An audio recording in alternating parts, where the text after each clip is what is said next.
Judge Amy Berman Jackson is now granting leave to file hysterical letters in support of sentencing Roger Stone. Letters that attack AG Barr with conspiracy theories, calling the United States an autocracy and banana republic, with Putin laughing all the way. So that confirms it. The whole plan, the whole shtick, the whole reason why Roger Stone has to go to prison for 3 years is because we have to prove that the Russia hoax is real somehow.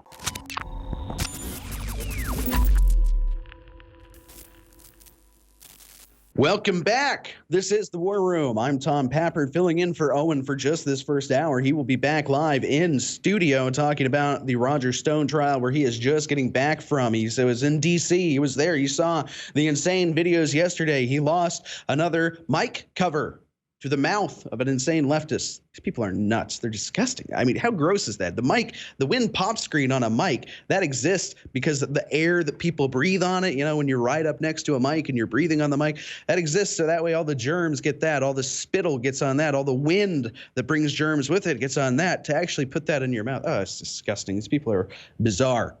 But let's turn back to Roger Stone. Let's continue talking about this judge. This Judge Amy Berman Jackson, who went on a tirade in court, inserting her political opinion into legal argumentation ahead of announcing the sentence for Roger Stone. Because this is key. President Trump, of course, said, I want to wait. I want to wait and see if we can get Roger Stone exonerated. I want to wait to see if they figure out that the jury pool was tainted and that it was wrong. And he seemed to hedge. Either the justice system is going to get its act together and they're going to realize that Roger Stone did nothing wrong and give him a full and complete acquittal, which will do even more to help his reputation, I believe, than President Trump pardoning or commuting him. Either that's going to happen or President Trump will just have to pardon or commute him. But let's just dive into this article. It's up on nationalfile.com. Carrie Donovan exposed Judge and Stone case taints truth with political revenge in court tirade. She went on a tirade in court inserting her political opinion, drawing calls of hypocrisy over what many are calling a distorted concept of truth. Before capitulating to President Donald Trump over the length of time recommended in sentencing for Stone by outgoing and humiliated DOJ members who wanted a 9-year sentence, Berman Jackson went on a lengthy hypocritical tirade about her version of the truth for the sake of reporters, even while enforcing a long-time gag order on Stone himself. So that's the irony here. I mean, nobody's ever heard of a judge coming out with a statement like this, at least not that I know of. I mean, it seems bizarre to me that the judge is essentially sounding like the prosecutor in this case. That's what the prosecutor is supposed to say, but of course, they can't say it. They all resigned. One of them left the Department of Justice entirely because President Trump wouldn't let them have Roger Stone die in prison. Berman Jackson's one-sided show trial in the news media ultimately ended up discrediting Stone widely. Rachel Weiner, a reporter of the Washington Post, posted a series of tweets Thursday quoting Berman Jackson, quote, "The dismay and disgust of the defendant's belligerence should transcend party." That's Berman Jackson. She also defended, quote, "jurors who served with integrity under difficult circumstances."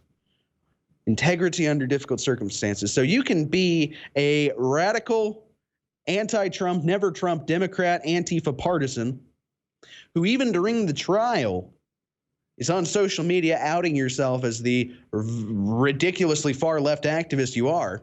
But no, according to Judge Berman Jackson, you've served with integrity under difficult circumstances. Berman Jackson inserted herself into the story about the corrupted jury foreman. That's, of course, Tamika Hart, the anti-Trump radical who outed herself on social media as a strong opponent of Trump and a highly active Democrat activist. As of Friday, Berman Jackson still hasn't ordered an investigation into the jury foreman, but she did take the opportunity to redirect and insert her opinion by giving her version of the story. Quote, "The foreman of the Roger Stone trial jury was posting Politico links during the trial. Does this mean that she was reading Politico during the trial, which covered the case extensively? Well, we'll never know." Berman Jackson also admitted into the court record letters from people asking for stiff punishment for Stones. But as National File uncovered, Berman Jackson did not accept the affidavit of William Binney, a 32-year NSA employee who swore that based on his investigation and professional experience that there was no Russian hack. By the way, Mr. Binney met with Mike Pompeo a whopping 2 years ago, and Mr. Pompeo, now Secretary of State Pompeo, was still the CIA director. And he told Pompeo that according to all his evidence, there was no Russian hack. Pompeo doesn't seem to have ever gone on the offensive about this. He should have gone to President Trump. The CIA should have come out and said it. Now the Department of State could say it, but hasn't happened yet. And Binney is, of course, a real whistleblower, one of the great veterans, one of the most hated people when it comes to the deep state. They want Binney gone for what he's done. Letters described as hysterical were entered to the record by Berman Jackson. Quote, Judge Amy Berman Jackson is now granting leave to file hysterical letters in support of sentencing Roger Stone. Letters that attack AG Barr with conspiracy theories, calling the United States an autocracy and banana republic, with Putin laughing all the way. So that confirms it. The whole plan, the whole shtick, the whole reason why Roger Stone has to go to prison for 3 years is because we have to prove that the Russia hoax is real somehow. And so Roger Stone is being forced to fall on that sword. Again, President Trump seemed to indicate that if this crazy woman, Berman Jackson, is not held accountable, then he's going to step in and do it from the executive office. Judge Jackson is granting leave to file motions on citizen letters in support of the toughest sentencing possible, yet will not allow leave to file motions on those not in support of these tough sentencing standards. Bias on full display in the D.C. Circuit.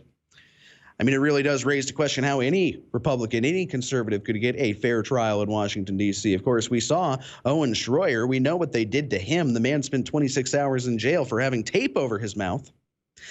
Berman Jackson did not accept all letters. Exhibit A for you on whether or not a judge can deny the filing by a non-party. Have a lovely afternoon. More ridiculously left-wing letters. Further complicating Berman Jackson's obvious abuse of power, she insisted that there was damage where the victim insisted there was not. Even though Randy Credico, who is, of course, this whole case is all predicated on Randy Credico. Did Randy Credico know about the WikiLeaks? Was he Roger Stone's connection to WikiLeaks? That's all been debunked, but they say, oh, well, we'll just get Stone for witness tampering instead. Even though Randy Credico had asked for leniency on Stone for what was a cornerstone of the charges against him, that he threatened Credico, Berman Jackson speculated that the plea was insignificant and Credico had been pressured somehow. You know, I've met Roger twice, and he's a nice man. He comes across as a grandfather in person. He is one.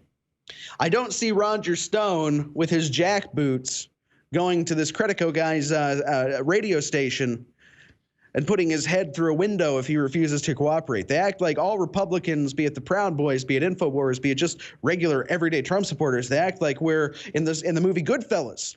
We're witness tampering, jury tampering. There's no evidence of this. It's completely fabricated. So I could go on. There's more and more pages of this. This woman is a partisan hack through and through. But the fact is, President Trump seems to have indicated that if we don't get some type of movement from the legal system, well, that's just the end of it.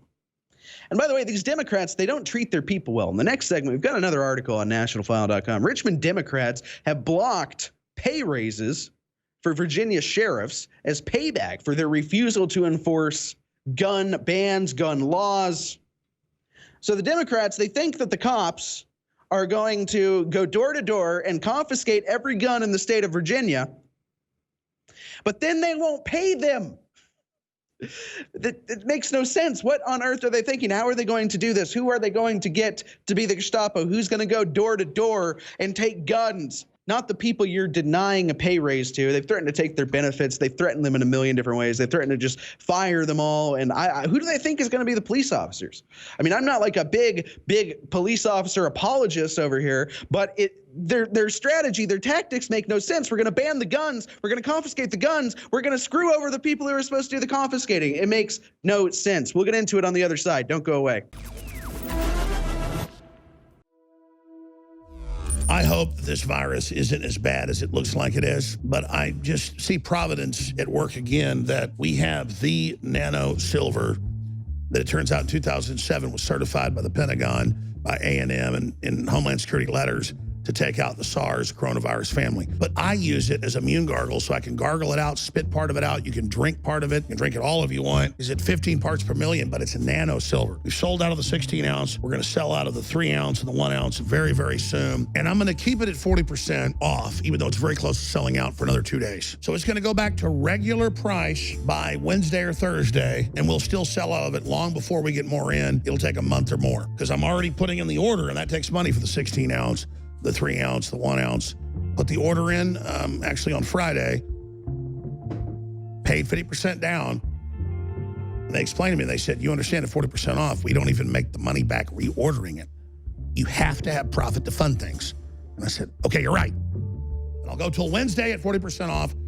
And then for folks that get the last few thousand bottles at 1 ounce and the last few bottles at 3 ounce, that'll help buy the next lot of it to even have it. So InfoWarsStore.com, InfoWarsLife.com, get your immune gargle with nano silver. Also, their wound gel is even stronger. Don't ingest this, same nano silver, but strongest over the counter you can find. And all of the super blue and super silver whitening toothpaste has that nano silver as well. It's just good for you overall, really good for your body, good for your gums, and it funds the InfoWar. And we're selling out of the storable food, but it's still available. You can still get it, but now time to take action. InfoWarsStore.com or 888-253-3139. And again, most storable food companies are already sold out. We still have it at the same high quality, low prices. So that's how you fund the InfoWar and get prepared, InfoWarsStore.com. But whatever you do, please get prepared spiritually and get close to God, because 2020 is one hell of a year.